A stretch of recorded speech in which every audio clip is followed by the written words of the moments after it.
पाकिस्तान में एक retail investor के पास ऑप्शंस क्या होती हैं इन्वेस्ट करने के लिए। ऑप्शन आ जाती है गोल्ड में इन्वेस्ट करने की। अब लोग गोल्ड में इन्वेस्ट करते हैं थ्रू गोल्ड बार्स या गोल्ड ज्वेलरी, फिर इसके साथ साथ कुछ लोग यूएसडी में इन्वेस्ट करते हैं। So coming back to the question कि पिछले 5, 10 और 20 सालों में कौन सी इन्वेस्टमेंट्स ने कैसा परफॉर्म किया और किसने इन्फ्लेशन को बीट किया।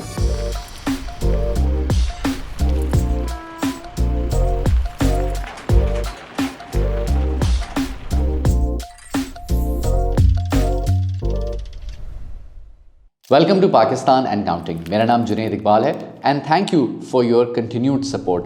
आपने अपने कमेंट्स में हमें बार बार कहा कि हम इन्वेस्टमेंट्स पर बात करें and here you go, we are starting our investing in Pakistan series. आज हम प्राइमरीली ये डिस्कस करेंगे कि पाकिस्तान में एक रिटेल इन्वेस्टर के पास ऑप्शंस क्या होती हैं इन्वेस्ट करने के लिए। तो सबसे पहले तो सवाल ये पूछना चाहिए कि आखिर इन्वेस्ट करें ही क्यों, एंड इसका जवाब काफ़ी सिंपल है। इन्वेस्टमेंट हम इसलिए करते हैं ताकि पैसे के दुश्मन से बच सकें। और पैसे का दुश्मन कौन होता है? पैसे का दुश्मन होता है इन्फ्लेशन, क्योंकि इन्फ्लेशन आपके रुपए की वैल्यू को खा जाता है। मिसाल के तौर पे अगर रोटी 20 रुपए की है तो आज आप 100 रुपए में 5 रोटियां ले सकते हैं, लेकिन अगर रोटी 25 रुपए की हो जाती है तो वही 100 रुपए में आप सिर्फ 4 रोटियां ले सकते हैं। तो वही 100 रुपए, लेकिन उसकी कदर में, उसकी ताकत में, उसकी वैल्यू में कमी आ जाती है। तो आप अपने रुपए को कैसे प्रोटेक्ट कर सकते हैं? इसके लिए आपको अपने पैसे को इस तरह से इन्वेस्ट करना चाहिए कि उसका जो रिटर्न हो वो इन्फ्लेशन के रेट से ज़्यादा हो। तो let's look at a range of option. So सबसे पहली जो ऑप्शन सामने आती है वो है फिक्स्ड इनकम। फिक्स्ड इनकम वो तरह की इन्वेस्टमेंट होती है जिसमें आपने एक certain amount of money invest किया, उस पर आपको कुछ अरसे तक एक रिटर्न मिला और फिर आखिर में आपको वही प्रिंसिपल अमाउंट वापस मिल जाती है। मिसाल के तौर पे बैंक अकाउंट्स या डिफेंस सर्विंग सर्टिफिकेट्स जो गवर्नमेंट ऑफर करती है या ट्रेजरी बिल्स। इसके अलावा ऑप्शन आ जाती है गोल्ड में इन्वेस्ट करने की। अब लोग गोल्ड में इन्वेस्ट करते हैं थ्रू गोल्ड बार्स या गोल्ड ज्वेलरी, फिर इसके साथ साथ कुछ लोग यूएसडी में इन्वेस्ट करते हैं क्योंकि रुपए की कदर डिवैल्यू होती रहती है यूएस डॉलर के अगेंस्ट, तो कुछ लोग यूएसडी में ही इन्वेस्ट कर लेते हैं। इसके बाद ऑफ कोर्स रियल एस्टेट की ऑप्शन आ जाती है जिसमें आप प्लॉट या अपार्टमेंट या घर ले सकते हैं। And then of course you have the option of investing in shares in the stock market. तो पिछले 5, 10 और 20 सालों में इन सारी इन्वेस्टमेंट एवेन्यूज़ का क्या रिटर्न रहा है और कौन सी इन्वेस्टमेंट्स ने इन्फ्लेशन को बीट किया है। But before we get to that, it is very important कि हम सब सीखें कि कहाँ और कैसे इन्वेस्ट करना चाहिए। And by the end of this series हमारी उम्मीद है कि सबको एक अच्छा फेयर आइडिया हो जाएगा। लेकिन अगर आपको मालूम नहीं है कि किस तरह से इन्वेस्ट करना है या आप इतना टाइम नहीं डेडिकेट कर सकते कि अपनी इन्वेस्टमेंट्स को मैनेज करें, तो इसके लिए एक्सपर्ट्स मौजूद हैं। एसेट मैनेजमेंट कंपनीज़ एक तरह की ख़ास कंपनी होती है जो आपके लिए स्टॉक एक्सचेंज में या फिक्स्ड इनकम इन्वेस्टमेंट्स में आपका अकाउंट खोल के आपके बिहाफ पर आपकी इन्वेस्टमेंट्स को मैनेज करते हैं या आपके एज को, रिस्क प्रोफाइल को देखते हुए बताते हैं कि आपके पोर्टफोलियो में किस किस्म के प्रोडक्ट्स होने चाहिए। अब जो एसेट मैनेजमेंट कंपनीज़ हैं वो टिपिकली म्यूचुअल फंड्स ऑफर करती हैं जिसमें फिक्स्ड इनकम के म्यूचुअल फंड्स भी होते हैं, स्टॉक एक्सचेंज में इन्वेस्ट करने के म्यूचुअल फंड्स भी होते हैं।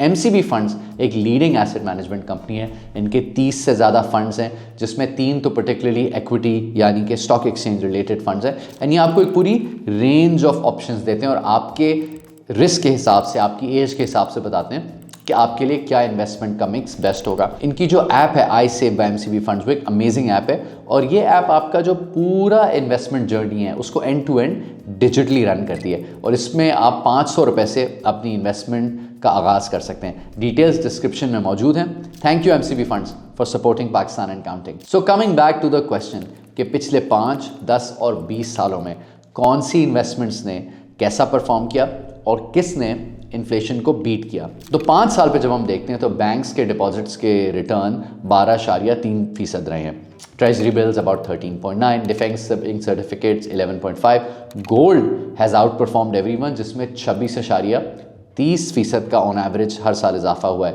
USD 12.4, real estate according to Zameen's index 11.28 for Lahore and 8.9 for Karachi और केसी 100 इंडेक्स का पिछले 5 साल में रिटर्न ऑन एवरेज हर साल 23.1% रहा है। 10 साल की बेसिस पर banks 8.8, T bills 10.8, DSC 10.3, gold 19.8, USD 10.7 and again according to Zameen the real estate index of Lahore is 8.6 and Karachi is 1.7। और स्टॉक एक्सचेंज में कराची स्टॉक एक्सचेंज का 100 इंडेक्स पिछले 10 साल पे ऑन एवरेज 13.6% से ग्रो हुआ। And then on a 20-year basis bank 7.8, treasury bills 10.6, defence serving certificates 10.8, gold 18.1, USD 8% and Karachi stock exchange 15.7%। तो सवाल ये बनता है कि इसी अरसे में इन्फ्लेशन कितना था। तो on 5-year basis inflation on average हर साल 15.2% का रहा, और 10 साल की बेसिस पे तकरीबन 10.5%, और 20 साल भी में अगर हम इसका एवरेज देखें तो तकरीबन 10.4%। पिछले 5 साल इन्फ्लेशन के लिए ग्लोबली बुरे रहे, क्योंकि जब कोविड आया तो ग्लोबली सप्लाई चेन्स ब्रेक हो गई। कुछ मुल्कों ने इसको बेहतर मैनेज किया, कुछ लोगों ने वर्स। लेकिन अगर आप लॉन्ग टर्म पे देखें तो इन्फ्लेशन तकरीबन हर साल 10% की रही है, लेकिन इन 5 सालों में this was at 15%। Now what this is telling you कि अगर आप किसी भी इन्वेस्टमेंट में 10% का रिटर्न ऑन एवरेज बना रहे थे और इन्फ्लेशन भी अगर 10% है, तो परचेजिंग पावर के पर्सपेक्टिव से आपकी परचेजिंग पावर में कोई डिफरेंस नहीं आया। 10% का आपने रिटर्न कमाया और 10% से परचेजिंग पावर इन्फ्लेशन ने आपसे वापस ले ली। तो इन्फ्लेशन को अगर हम निकाल दें तो पिछले 5, 10 और 20 साल की बेसिस पर डिफरेंट एसेट क्लासेस ने क्या रिटर्न डिलीवर किया। तो अगर हम 5 साल पे देखते हैं तो रियल स्टेट लाहौर में, कराची में नेगेटिव रही, USD -2.8, बैंक डिपॉजिट्स, DSC और टी-बिल जो फिक्स्ड इनकम के एसेट्स हैं ये भी सब नेगेटिव रहे। गोल्ड ने नेट बेसिस पर 11.1% और कराची स्टॉक एक्सचेंज 100 इंडेक्स ने 7.9% आपको डिलीवर किया। अच्छा, 10 साल की बेसिस पर देखें तब भी कराची रियल स्टेट -8, लाहौर भी माइनस, USD बिल्कुल neck to neck 0.16 which means it just maintain the value of your money. और उसके बाद जो बैंक डिपॉजिट्स और DSC हैं वो नेगेटिव रहे, टी-बिल्स 0.26 पे मार्जिनली पॉजिटिव, समझ लें नेक टू नेक।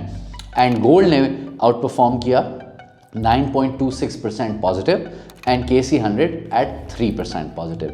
और 20 साल की बेसिस पे अगर हम देखते हैं तो USD के कंपैरिजन में actually it's -2 net, bank deposits -2.6, DSCs and T-bills समझें नेक टू नेक।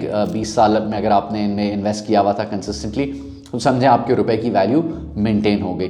लेकिन गोल्ड ने अगेन 7.7% एंड KC 100 इंडेक्स ने 5.3% का डिलीवर किया।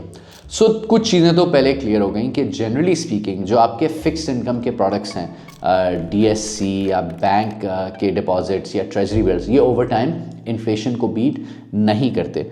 और USD में अगर आप इन्वेस्ट करते हैं तो कुछ सालों में जब डिवैल्यूएशन ज़्यादा होती है तब तो शायद आपकी हल्की सी आउट परफॉर्मेंस है, बट ओवरऑल ये इन्फ्लेशन को बीट नहीं कर सके। शुरू में मैंने सवाल पूछा था कि हम इन्वेस्ट करते ही क्यों हैं, और इसका जो पहला जवाब है वो ये है कि हम जो पैसे का दुश्मन है इन्फ्लेशन, इसको बीट करें और अपने पैसे की वैल्यू को प्रोटेक्ट करें।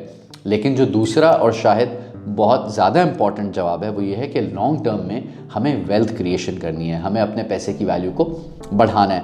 तो अगर आपने गोल्ड में 1 लाख रुपए इन्वेस्ट किए थे 10 साल पहले and you kept it invested, तो हर साल आपकी जो वैल्यू है उस गोल्ड की उसमें 19.8% का ऑन एवरेज इंक्रीज़ हुआ। तो आज उसकी वैल्यू 6,08,000 रुपये हो गई, और इन्फ्लेशन इसी अरसे में हर साल 10.5% की एवरेज से बढ़ता रहा। तो दैट मीन्स कि इन्फ्लेशन ने आपकी जो टोटल रकम है उसमें से परचेजिंग पावर की पर्सपेक्टिव से 1,72,000 रुपये खा लिए। तो नेट अगर आप देखें तो even though on a gross basis आपके लाख रुपए 6,08,000 रुपये हो गए, लेकिन अगर हम नेट देखें तो आपकी जो नेट परचेजिंग पावर है वो 3,36,000 रुपये से बढ़ी है।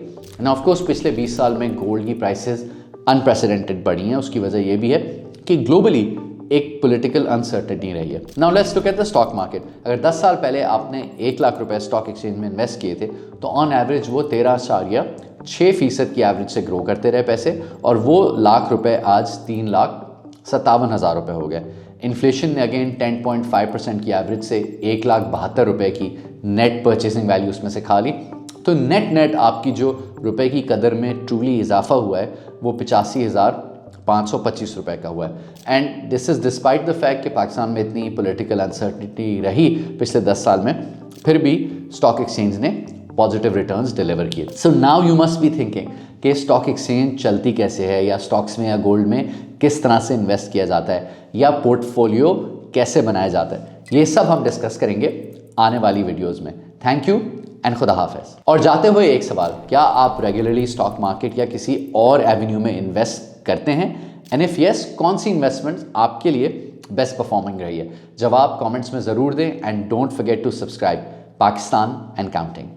Investment in mutual funds is subject to market risks. Please read the offering document to understand the investment policies and the risks involved.